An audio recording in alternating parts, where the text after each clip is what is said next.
Mesdames, Messieurs, bonjour à toutes et à tous. Bienvenue au journal. Hommes d'affaires tunisiens et burkinabés réunis à Ouagadougou pour nouer des partenariats et développer les échanges commerciaux entre les deux pays. Le forum économique ouvert aujourd'hui tombe à pic car le PNDS se présente comme une belle opportunité pour les investissements. La Syrie au centre d'une nouvelle controverse liée à l'utilisation d'armes chimiques par le pouvoir de Damas. Au moins 72 personnes ont péri dans des bombardements attribués à l'aviation syrienne et condamnés par les capitales occidentales.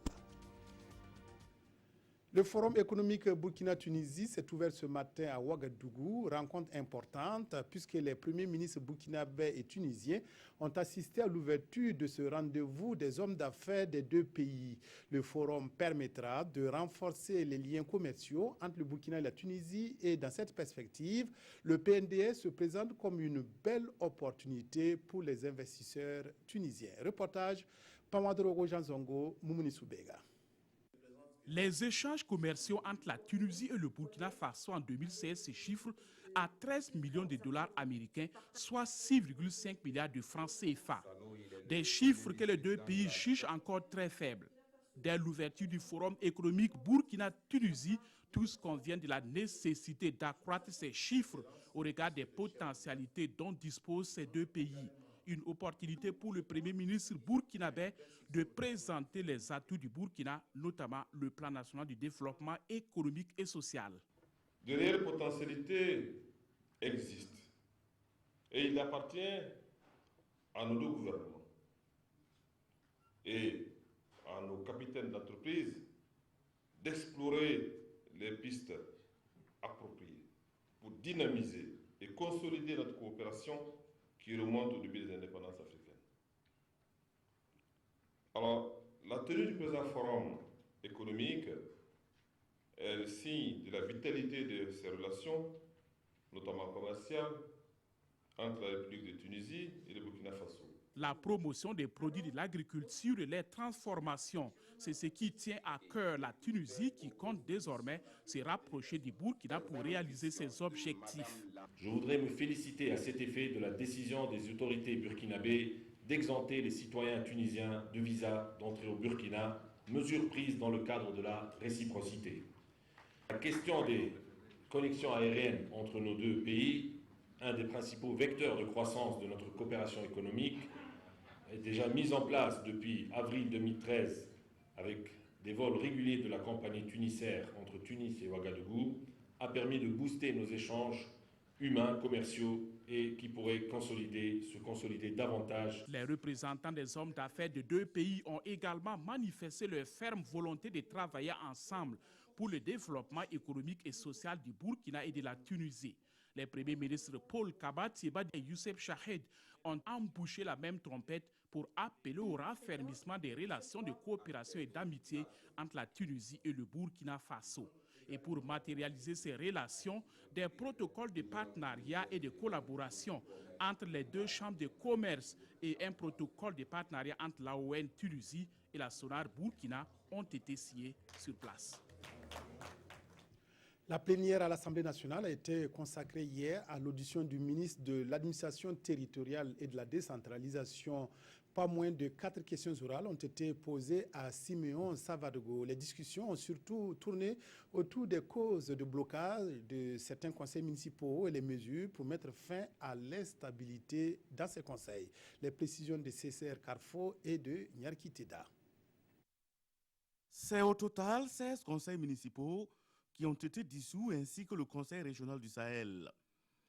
Et le député Ferdinand Olo Sommet de l'UPC, auteur de la question, veut savoir plus sur les causes exactes de telles situations. Il y a le désaveu de certains organes exécutifs, la population de certaines communes refusant souvent que le maire élu prenne fonction, soit pour des questions ethnicistes, soit souvent aussi parce que le maire n'est pas issu du chef-lieu de la commune.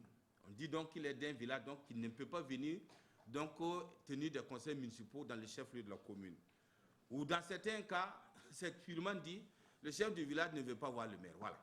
À cela, il faut ajouter le manque de quorum pour les sessions budgétaires l'impossibilité de réunir les conseils municipaux pour élire les exécutifs communaux dans certains cas et dans d'autres cas, de graves incidents ayant entraîné mort d'hommes, exemple de Kantiari à l'est du Burkina et Karangasso-Vugué dans les hauts-bassins. Face à ces différentes situations, le gouvernement a ses mesures. Il s'agit essentiellement de l'élaboration de nouveaux référentiels que sont la vision prospective de la politique nationale de la décentralisation. Il y a également la stratégie décennale et le plan d'action. Il y a la relecture du Code général des collectivités territoriales. Pour l'auteur de la question, les dispositions manquent de mesures fortes. Vous voyez, il y a eu quand même des dérives qui sont passées avant, pendant et après même les élections. Et moi, je m'attendais quand même à ce qu'il y ait des répressions pour permettre aux gens de ne plus avoir de tels comportements. Parce que c'est très dangereux. Il faut que l'État quand même puisse sévir à certains moments, c'est-à-dire reprendre quand même ce qu'on appelle faire valoir l'autorité de l'État. Le ministre Siméon Savadougou rassure tout de même, des mesures drastiques sont prévues et en temps opportun, les Burkinabés les apprécieront. La rédaction administrative expliquée en long et en large aux directeurs généraux et centraux du ministère de la Justice et des Droits humains. 3 jours de formation à Koudgou pour maîtriser les principes, les techniques et les caractéristiques de base de la rédaction administrative. L'objectif est de rendre la communication au sein du département ministériel plus performante afin de renforcer les capacités du pouvoir judiciaire. Paul-David Bambara, Bouma Ernest Nébier. Les directeurs généraux et centraux du ministère en charge de la justice se forment sur la rédaction administrative.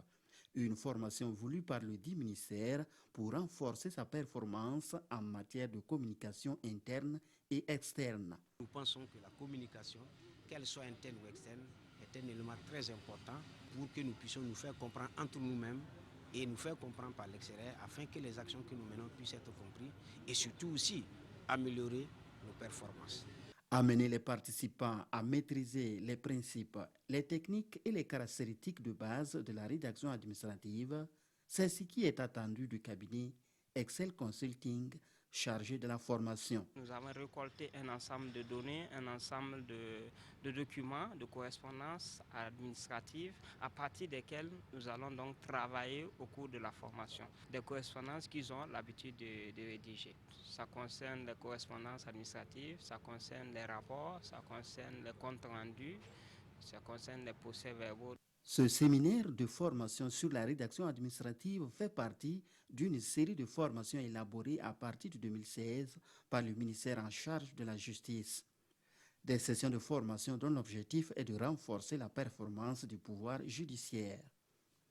Une enquête sur les facettes de la pauvreté a donné des résultats révélateurs partagés par un atelier à Ouagadougou. C'est une initiative du Centre de documentation et de recherche économique et sociale de l'Université de Ouagadougou, CEDRES. L'enquête a été menée à Diebougou, Koper et To et permet de contribuer à l'efficacité des programmes des filets sociaux en milieu rural. Reportage Amadou Ilboudo, Maxime Zongo.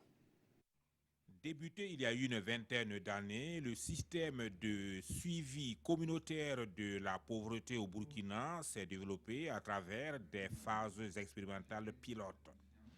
Au regard de la pertinence de l'outil et de son utilité dans l'élaboration des plans de développement, les acquis ont été appelés à se renforcer. Une telle procédure vise à permettre aux autorités communales et aux autorités nationales de mieux cibler les bénéficiaires de la politique de protection sociale. Par cette initiative, donc, l'ambition est de contribuer à l'efficacité des programmes de filets sociaux.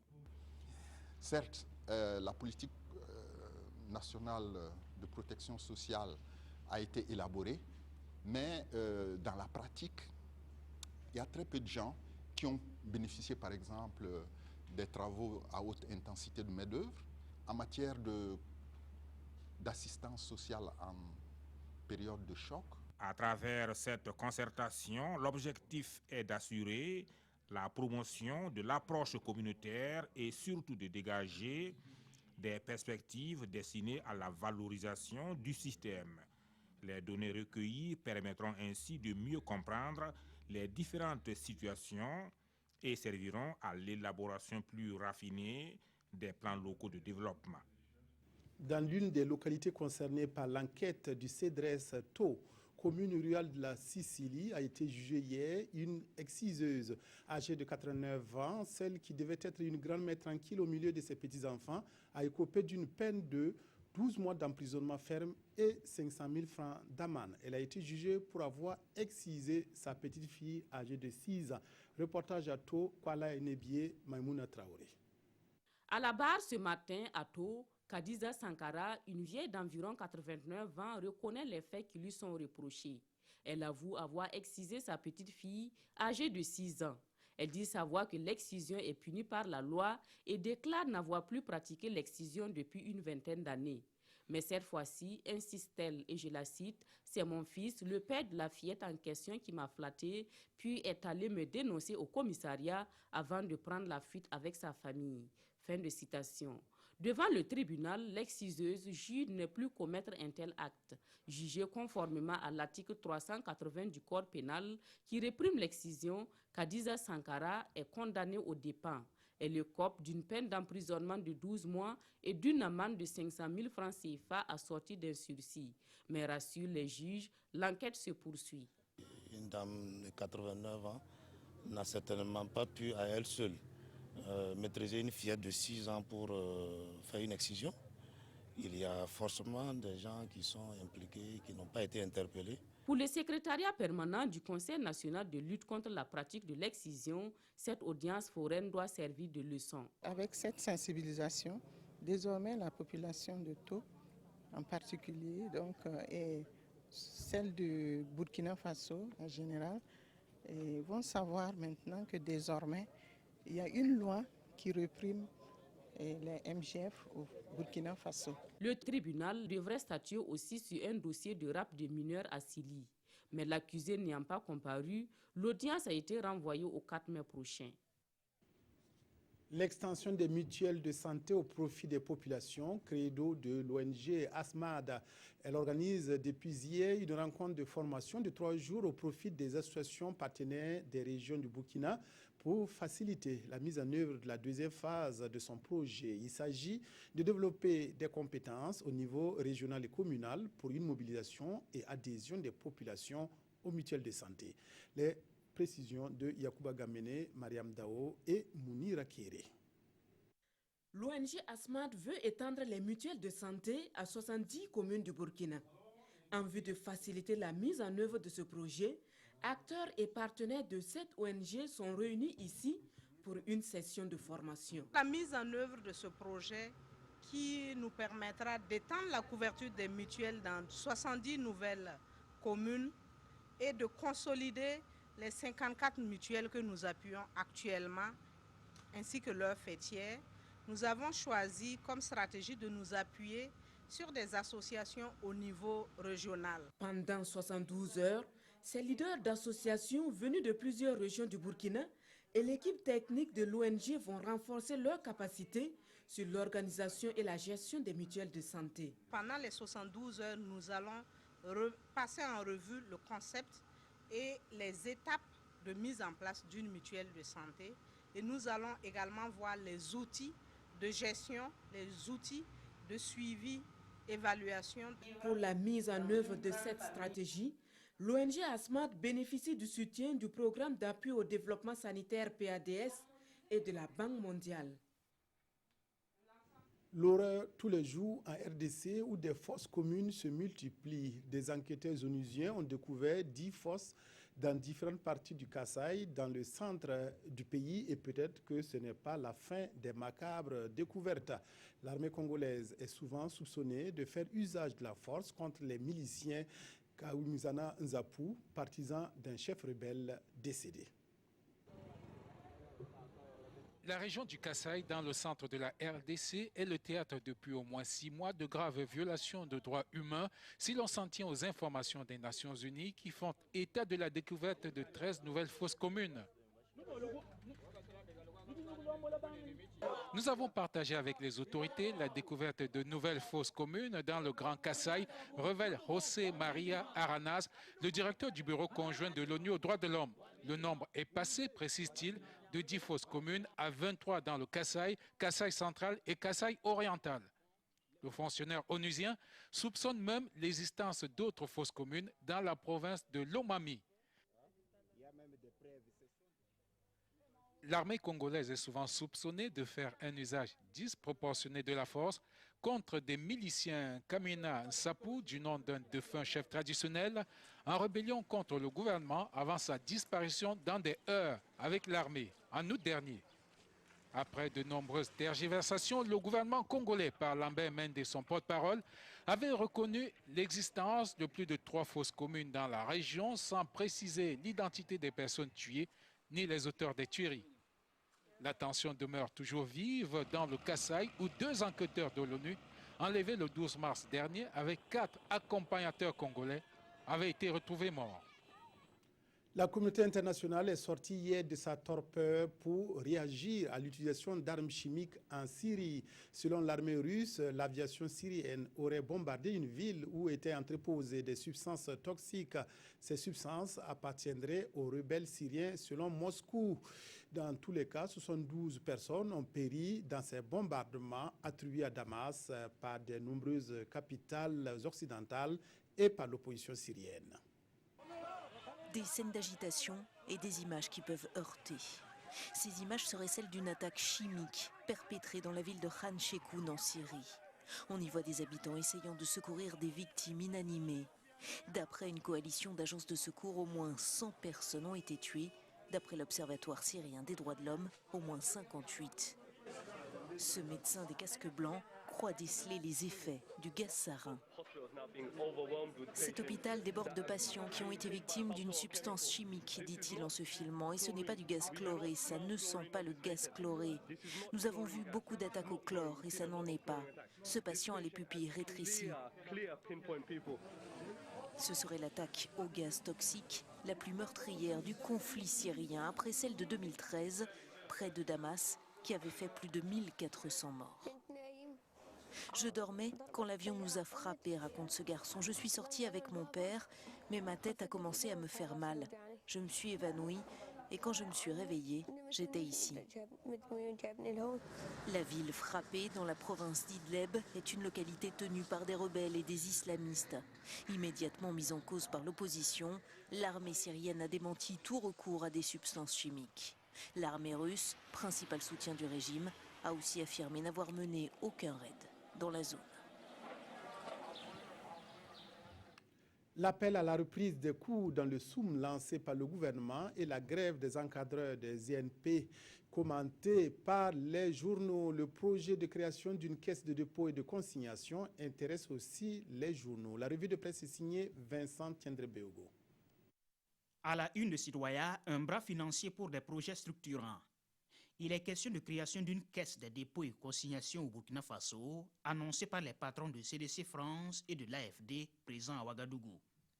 Pour le Premier ministre, rapporté par le journal, c'est l'alternative la plus crédible et la plus sérieuse pour apporter des solutions efficaces aux investissements massifs que nous comptons réaliser. Il s'agira, pour ce citoyen, de mobiliser l'épargne domestique pour répondre aux besoins de financement à long terme. Mais c'est quoi le rôle des 2 institutions françaises ? La Caisse des dépôts de France, de ses 200 ans d'expérience, apportera des conseils stratégiques et financiers et l'AFD, elle, va mobiliser ses financements et son expertise pour des études nécessaires à la concrétisation du projet, nous explique le journal. Éducation au Soum. Le ministre de l'Éducation nationale depuis Djibo appelle les acteurs à une reprise des cours. L'observateur Palga qui s'attarde sur cette rencontre du monde éducatif informe que les enseignants ont été rassurés des dispositions sécuritaires sur le terrain et dans les écoles. Nous ne pouvons pas vous dévoiler toutes nos stratégies, mais une fois sur le terrain, vous constaterez que les choses ont beaucoup évolué, ont affirmé des autorités militaires aussi présentes à cette rencontre. Pendant ce temps, le quotidien nous informe que les ENEP ferment leurs portes pour raison de grève de 6 jours des formateurs. Une réduction du volume des heures supplémentaires envisagée par le département de l'Éducation nationale serait à l'origine de ce mouvement d'humeur. Le véritable problème étant le manque à gagner de 750 000 francs CFA pour les encadreurs permanents, selon le journal. Et tout semble indiquer que les grévistes campent autour de la devise « À défaut de mieux, il faut préserver les acquis ». Fin du journal. Merci de l'avoir suivi à notre compagnie. Excellent après-midi à toutes et à tous.